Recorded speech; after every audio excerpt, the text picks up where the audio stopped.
and pads on the rear of this 2012 Volkswagen Passat. I went ahead and went to O'Reilly's and just got the kind of low to middle grade OEM spec materials of organic pads that are going to go on. Got kind of the middle level rotors. So let's see how this goes. There'll be some challenges with Volkswagens. Just to open the brake fluid reservoir, I had to remove the top cover, which is also the intake plenum. You know, it's just they're kind of hard to work on. So let's see how it goes. All right, so after I took this ridiculous engine cover off, that is also the intake plenum, loosened up the brake fluid reservoir cap, because what we're going to have to do is compress the brake caliper, and the fluid that is in there is going to have to go somewhere, because you can't compress liquids. You can air, but this has to move somewhere. So we're going to slowly compress it. It's going to come back into the reservoir, and then we'll be able to install our brakes. And then when those are all done, tighten up the cap and should be good to go. I did put some towels down. Brake fluid's very corrosive, so if some leaks out, I should be able to manage that. It'll be a pretty small amount. Just wanted to help you guys understand where to put your jack stands in case you're new to lifting cars up. Usually there's kind of a little dent or a little arrow or something to indicate where the pinch weld is that has the it's a little supported little extra material there where the body pieces come together. So that's a strong enough weld to distribute the weight on this side. If you do both sides, they're both strong enough to hold that end of the car up, and so you should be able to lift the whole car if you get all four of these points lifted up. So on this one there's a little indentation, and then if you look under there's a pretty generous spot, but try to get, just center it as best you can, and that's where you're going to put your jack stand, and then you should be pretty good. Make sure your jack stand is rated for basically at least half of the car's weight, and that way you have a several times multiplied safety on these, because you don't want a car landing on you. All right, so if you're new to kind of working on cars or working on wheels, if you have a hub cap, which is just this piece that covers a steel wheel of some sort, usually just a basic stock kind of base models usually have something like this. What you do is you just kind of get a screwdriver behind some of these points, and there's little spring clips that hold it on. Once you get a couple off, you basically can just pull it off. This one's been off a few times and several times, so it comes off kind of easy. Probably a little too easy. But you see it's sprung. It's pretty weak. But that's all it is. It's just a way to beautify the ugly steel wheel. Usually when you're going to remove a wheel, good practice is to leave it on the ground just a little bit before you go too high on it.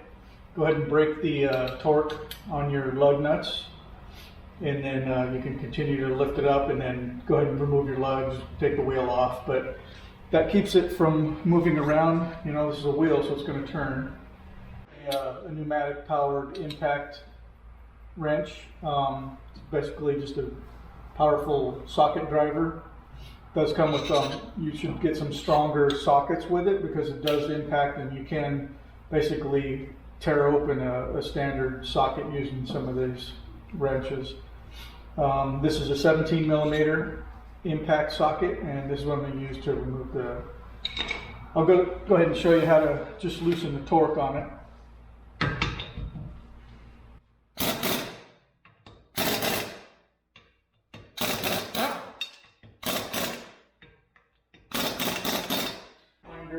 For safety, make sure you use jack stands when you get this thing up, if you're going to leave it up for a while. I'm going to go ahead and jack it up in the center and get both sides up. I'll show you how to do one side, and then I'll just work on the other on this slide.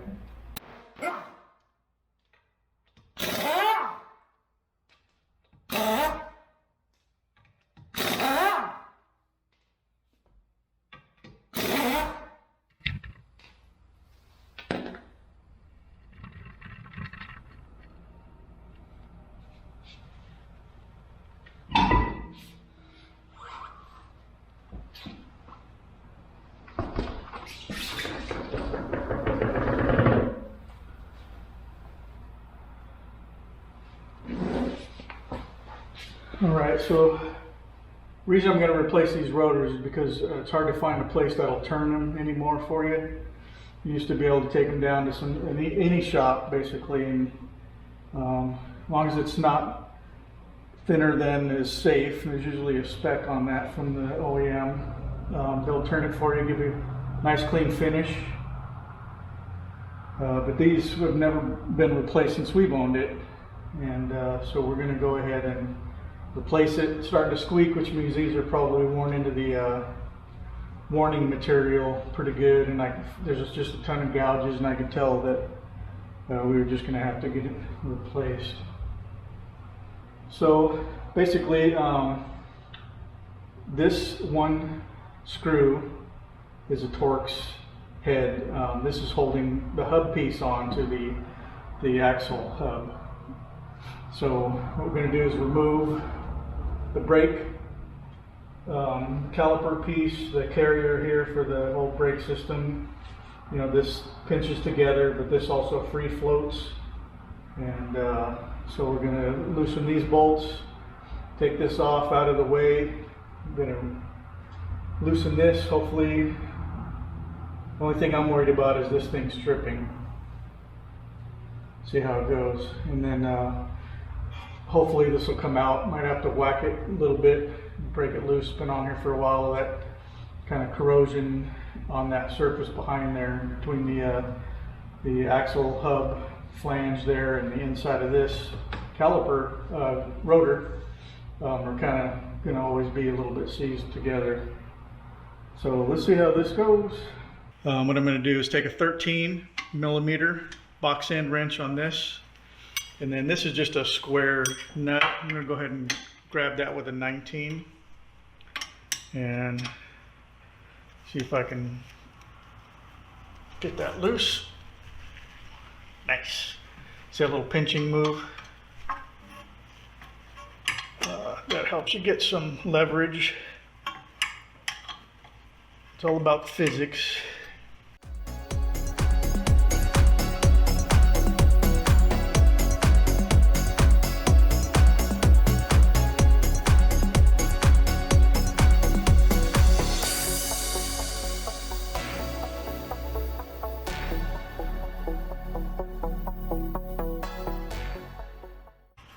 All right, got those bolts off. Now the caliper assembly should come out. Not going to get a lot of room to move this out of the way. So I'll just kind of set it back there. I don't have to get too crazy.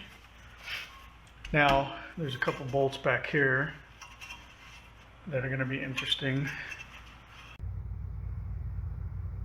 All right, so this is one of those things I was talking about with Volkswagens. Basically, that is not a Torx bit. It's what I've learned is called a triple square bit. There's one here holding on that carrier, one up there. And so I ordered these a while back because I discovered these wonderful detail, as well as replacing a lower control arm on the front. And I'll give you a brief explanation of that later, just in case you're thinking about doing that, the things you're going to have to go through. But this is what it looks like. Looks kind of like a Torx bit, but it's just a little bit different. So I've got to break these loose to get that last part of the brake off, and then we can get on to the rotor. Fun stuff. Right, there's number 2.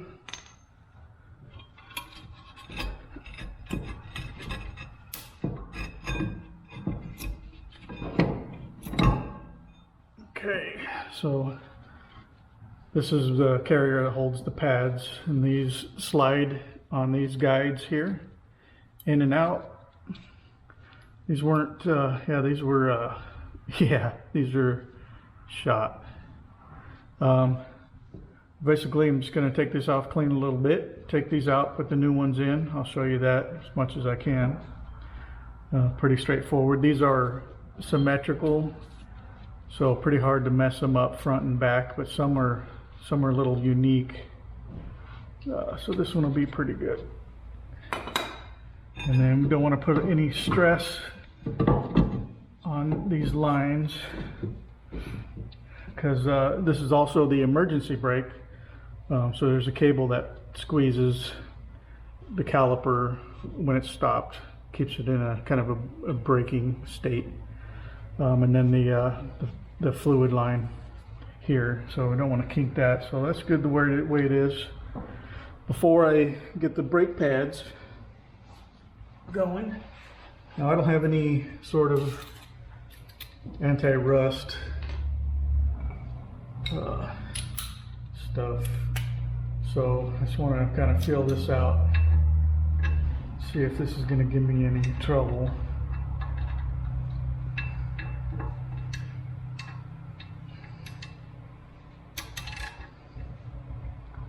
So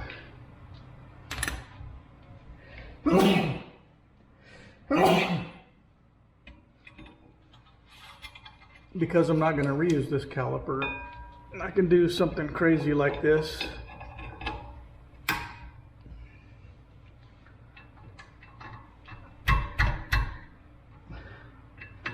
Don't get a lot of engagement on this, so man, this is nerve-wracking. So this is a Torx TT30. Ooh, nice.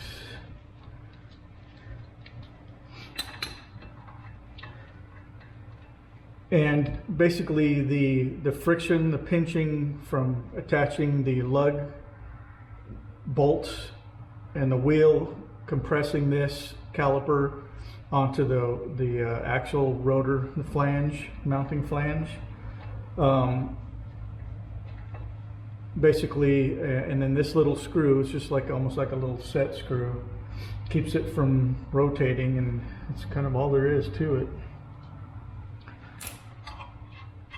Now, this is free to come off, but because of the corrosion from all the weather and the heating, expansion, contraction, and all the rust in there, so sometimes it'll give you a little trouble coming off. So probably, I got this little trick off YouTube, by the way. I'm not that into replacing rotors, so I'm gonna probably have to whack this from the back.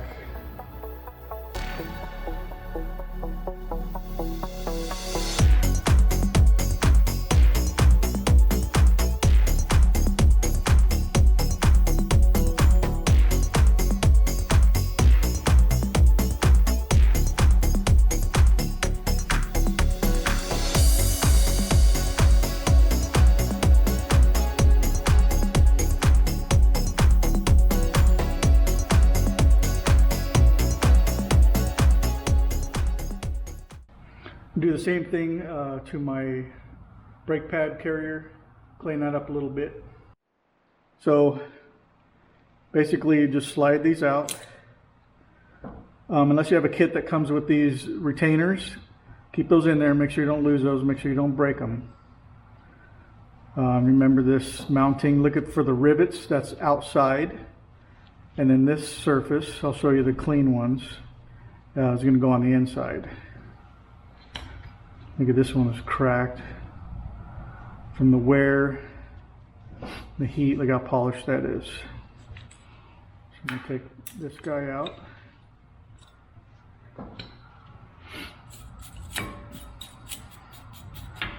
Don't breathe this in. Just be very careful. Just want to clean it up a little bit.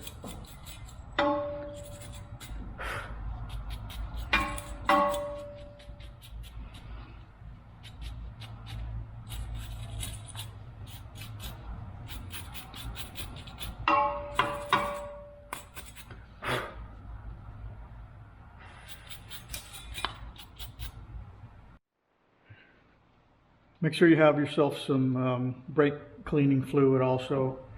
Try not to touch any of the braking surfaces, but if you do, the brake cleaner will get that off. So what we're going to do is just do what we just did to remove, but in reverse. So I'm just going to kind of put it in like that, a little bit of an angle. Push down on the little springy part. And get those in a little, just put it like halfway, just to start. Maybe toward the back, be a little easier. Same thing with the other one. This is the organic material. Sometimes they're ceramic, semi-metallic, whatever. This is the little rivet, holds the material onto the brake. Same thing, just come down into the, turn it backwards. Start up here and just push down on the spring part.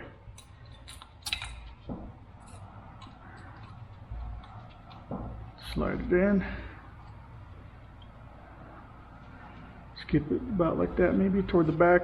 Plenty of openings, because basically when we put this back together, go about like this, has to come around our rotor, so we have to, those have to be open. So our brake pads are now in. See the difference?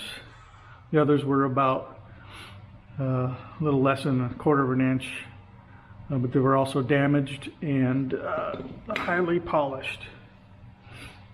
Now let's get our rotor.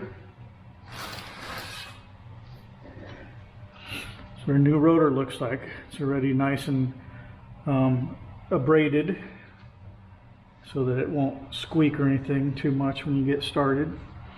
Nothing touching this braking surface. It's coated with the corrosion resistant material. So I'm, going to try not to mess with that. This is the one, the orientation is basically look for this screw hole. And that's where you're going to mount it.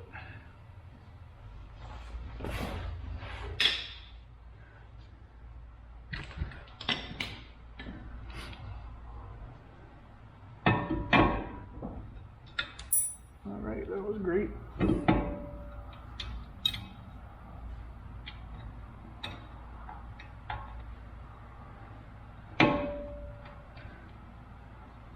Super happy that this thing didn't break off. That would be ridiculous.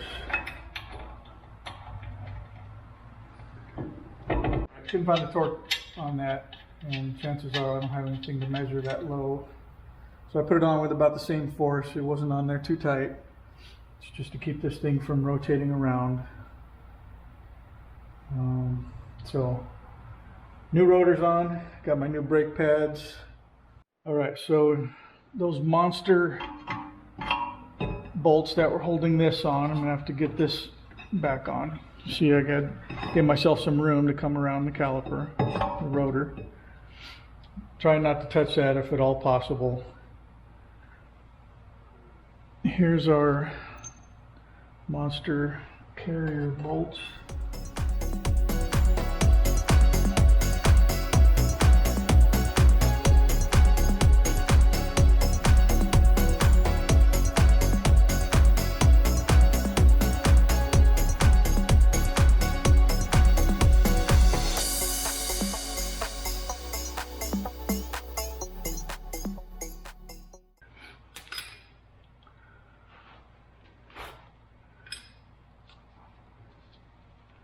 Okay, now the caliper.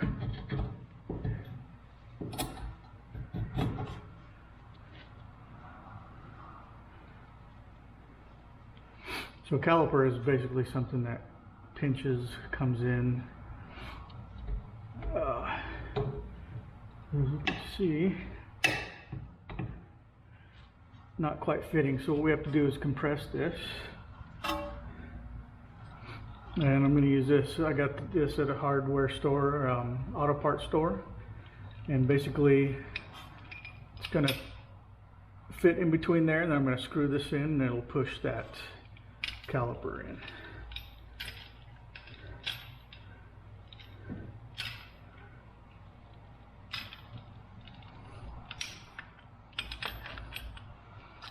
what I had to do is give the piston a little twist, compress it a little bit, give another little twist. I'm sure there's a specialty tool for the rear brakes I just don't have, so didn't take a lot of effort. You just got to understand how this rear brake works. You know, it's got that little ratcheting effect from the cable pulling it so that it works as the emergency brake. So I should have it about where I need it.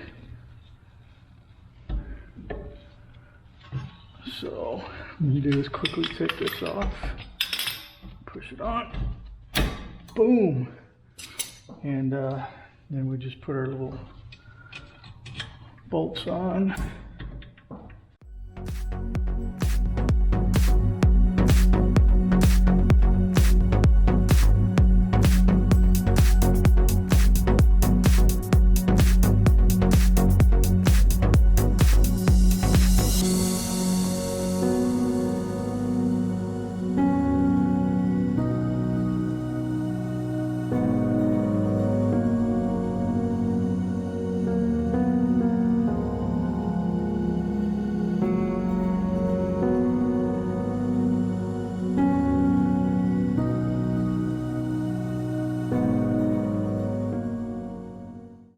To button it up. Got everything ready to go. I can see I've got a little bit of stuff on the rotor, so just to be safe, I'm going to get that.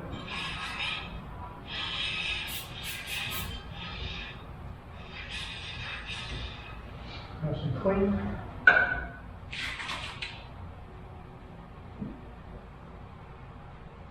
Let that drip a little bit and then put the glue back on.